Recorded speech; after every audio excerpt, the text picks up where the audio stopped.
my kitchen. Today I'm making my mom's marinara and pasta. For our antipasta, I'm making prosciutto wrapped watermelon with brie. It's a great meal for summer. Let's get started.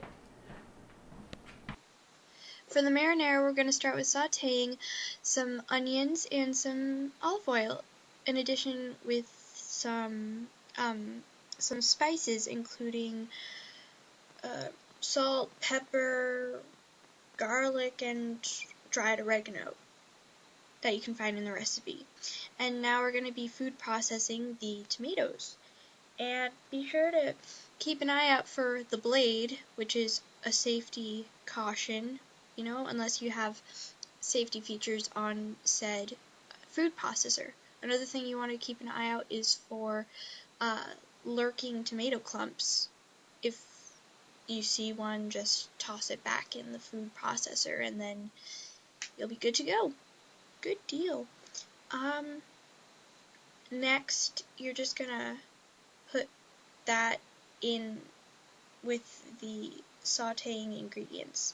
Mix until thorough, because otherwise it will be inconsistent and you might even find some tomato clumps. And if you do, then just toss it back in the food processor. Good deal. And then you're going to add some tomato paste, white wine, and basil, and I added Italian parsley. For the tomato paste, be sure to check the nutritions label to see if it has like extra sodium, because that isn't good for you. And you know that something's wrong when something like that has sugar in it, but if it's low on sodium, then go for it.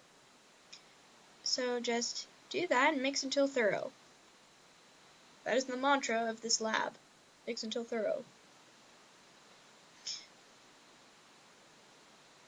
Next, we're going to take a break and work on the prosciutto wrapped watermelon and brie cheese. So first, you're just going to slice the prosciutto into strips, 3 by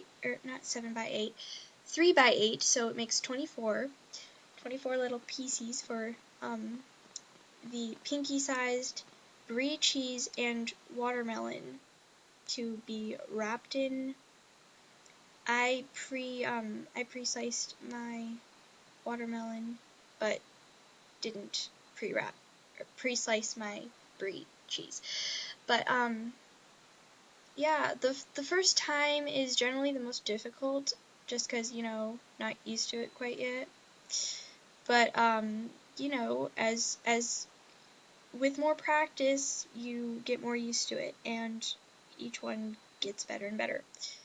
And then you just close it with a toothpick, and then just put it in the pile and wait to be served.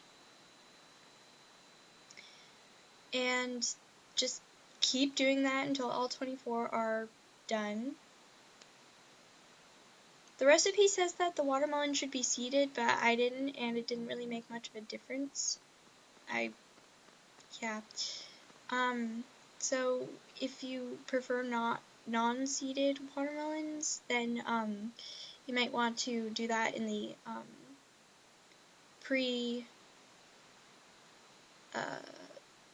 pre-cooking stage, even though no cooking is required. So, and there you go.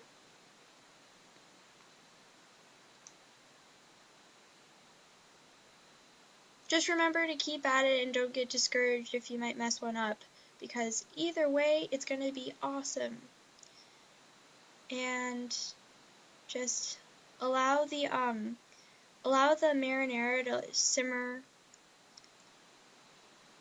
I don't quite remember off the top of my head how long it's supposed to simmer, but it's in the recipe, so just be sure to take a look at that.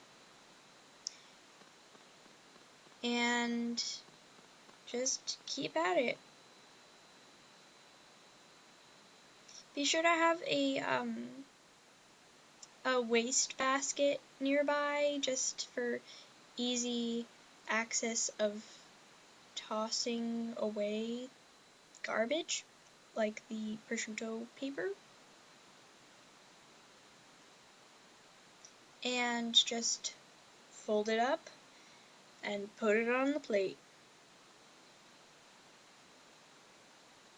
It's a really easy recipe and it's really delicious.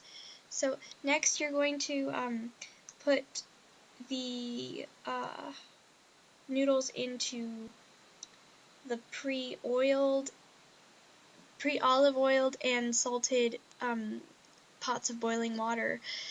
I did 2 different noodles. They're pre-packaged, of course. I didn't have time to, make them from scratch.